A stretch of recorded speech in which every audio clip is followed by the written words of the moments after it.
But the Saints have a major reconstruction on their hands. They And do. the reason why is because Drew Brees is going to be gone. Mm-hmm. They have a shitty cap space because they got fucking screwed by COVID like so many other people did, right? Right. So as the cap decreases, the Saints have to reduce more than $90 million of payroll to get back to 2020 cap numbers. So if the cap decreases below 2020 levels, then the Saints' problem grows larger.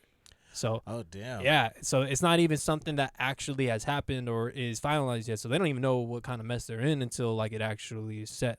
Right. But so now like everybody kind of must cut their roster, the people that were kind of planning on it to go up and see what happens. See, that part sucks because imagine you're like a third string dude and we're like, hey man, like we gotta let you go, you know? Like, well, a third string dude will actually Well, probably still stay. It's just really? yeah. So some more established guys that other teams with more cap, they'll get bought out because in the NFL mostly it's about money.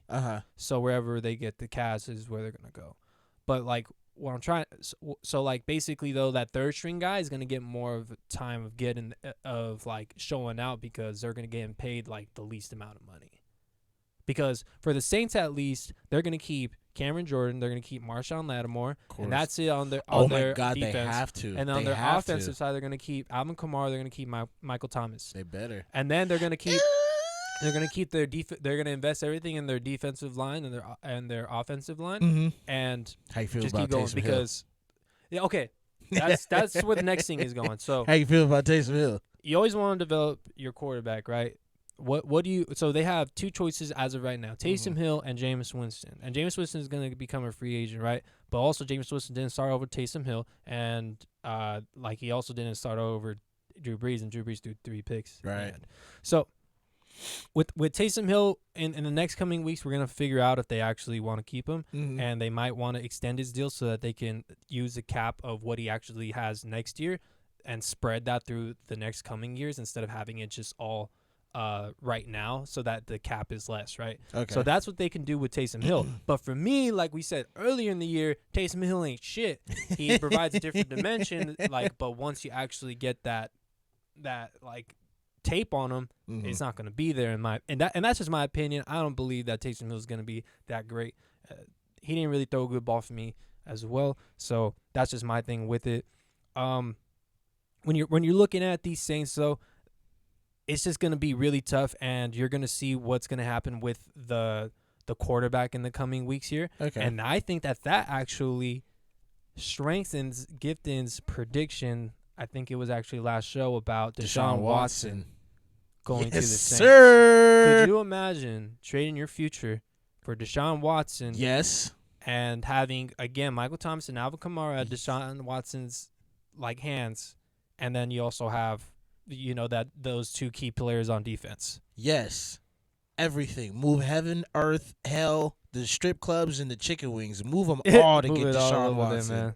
So it's pretty funny though to think that in 2017 they actually were trying to draft Patrick Mahomes. That was wild too. When I didn't know that either. That's so crazy. That was kind of crazy because like apparently the Saints knew. I mean the Chiefs had they heavy knew. intel. Yeah. Some snitches, bro. Y'all got to cut that shit out, Apparently man. there's going to be some documentary about it maybe. Oh, that's going to be like good. But we'll see what happens. But yeah, so next 3 to 4 years, Sean Payton has a lot in his hands, but this guy's definitely an offensive playmaker or play caller that can make a lot of quarterbacks look good. Look at Taysom Hill, look at Teddy Bridgewater, look at Drew Brees. That is definitely, declined at the end there. Still brought him to, 1 game away from the conference championship game. So, man, it's just tough. Like, you still got DeMario Davis as a linebacker there.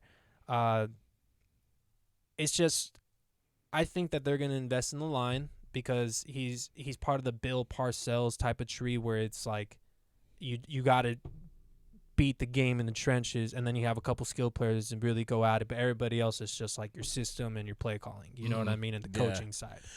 Do you feel like Sean Payton needs to go out because of his last 3 division championship games?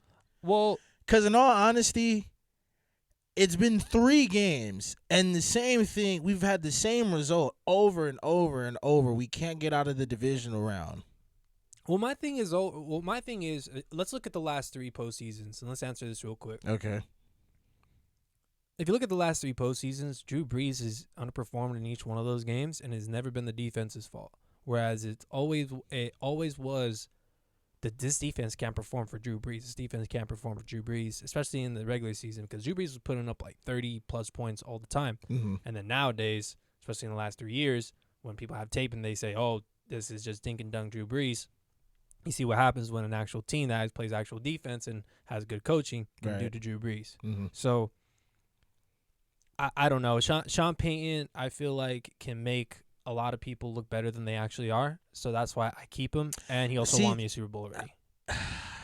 I get that, but that was the past. And now it's like what you did in the past isn't holding up no more. Isn't holding up no more? Not really. In my opinion, no. It's looking like it's not really holding up no more. Okay, I mean, who they draft well? Alvin Kamara, Michael Thomas. Yeah, cool. Lattimore, But what happened? Demario We drafted well again, and look what happened. We lost in the divisional round for the 3rd year in a row.